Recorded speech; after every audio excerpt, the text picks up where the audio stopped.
welcome to another Wraggys beer review. Um, Today reviewing from Brampton Brewery. It's the 1851 Porter. Traditional dark porter, 5.4%. After trading successfully in Chesterfield for over 130 years, the original brewer succumbed to a takeover in June 1955. However, such was its reputation that 52 years later, in 2007, a group of local enthusiasts got together to resurrect the name and bring back the traditional art of craft brewing back to Brampton. This premium traditional porter is based on an original 1851 recipe from the Whitbread archives. The recipe was resurrected by Whitbread in 1992 to brew a celebratory porter to commemorate 250 years of brewing. So, good to have a history behind the beer. Always interesting.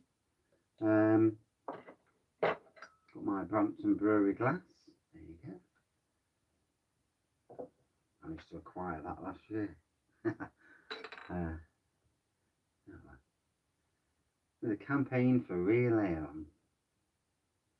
The first Dronfield Camera Beer and Cider Festival 2019. Not where I got it from, but there you go.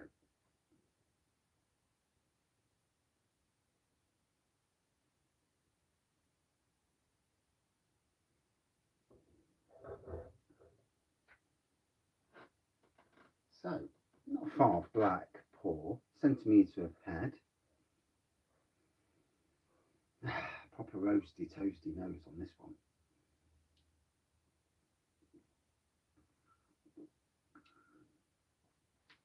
Oh yeah, that follows through into the flavour. Proper old style porter. Tasting nicely, gotta be honest. Temperature today, much better. And if I wasn't feeling so down at the moment, I'd be all good. Problems with pitfalls of having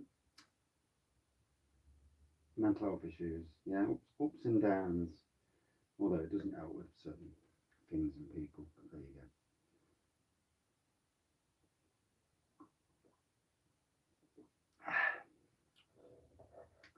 go. So, tasting absolutely spot on.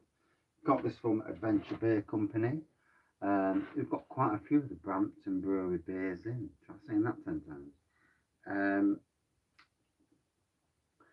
yeah, tasting absolutely spot on. It's great that they brought it back. You know, it's sad when heritage is lost.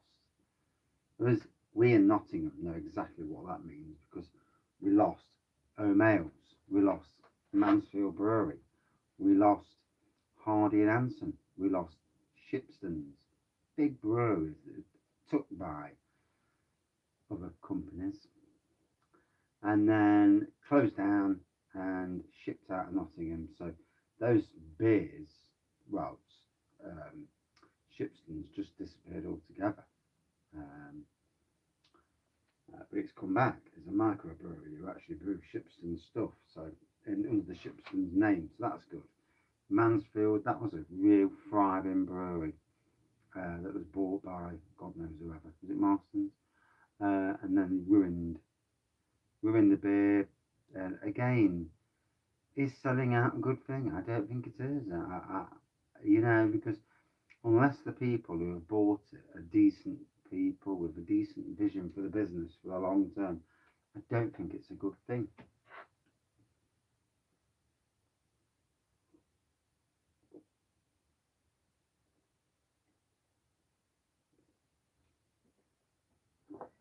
Oh, that's it in home, lovely.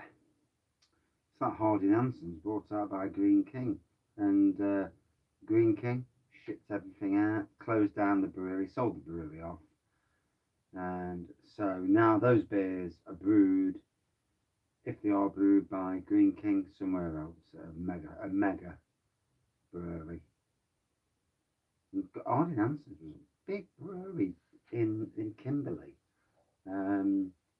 Now this house has been built on there, so yeah. it's disappointing. I suppose if the breweries were going under and they were bought out, then yeah, it's not as bad. But if there were successful breweries that were bought and then just closed down, that to me is just arseholish, really. Stripping the assets, sell it on, keep the brand and the beer, and crap in it. Okay? But the beer that was made is never as good as the beer that was made by the people who actually cared about what they were doing and who the beer meant something. As we see around Britain, breweries took over and ruined, and beers that have gone to be brewed by the bigger breweries never is as good as the beer that it was in the first place.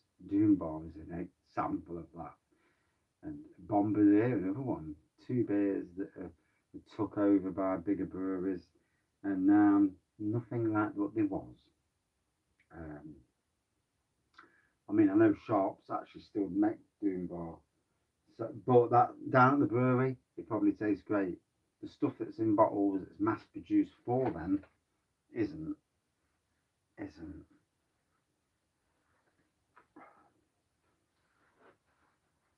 The lowering of the amount of hops used, all these things have a fundamental effect on the beer.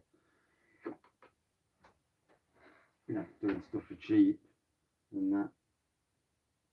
It's a shame, but I suppose it's the way of the world, isn't it? And yeah, I don't agree with it. But who am I?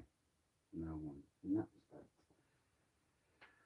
Oh, the weather is gorgeous today. Yeah, much better weather.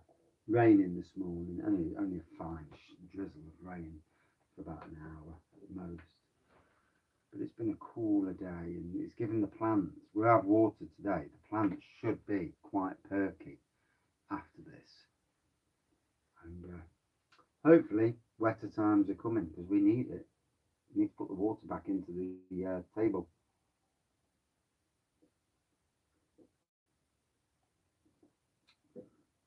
I only have to look around the Callum workplace at the moat thing that runs down the back. It's drying up, and it was quite full at one stage. Now it's drying up, and you think, wow, you know. And even our pond, even that, because we've got a big pond, and even that's quite low. We might get to the stage where there's no left soon. That would be interesting. Interesting to get the wellies on and dig it out. Go down there and actually dig it out and get it nice and clean. Now that'd be if it did get that far.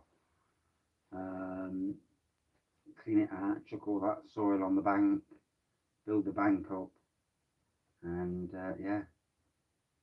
But I dare say at some stage we'll get rain, or will we? You don't know, do you? This climate change is frighteningly fast. Or is it climate change? Is it just the weather? In a cycle changing? One never knows. One never knows. In any case,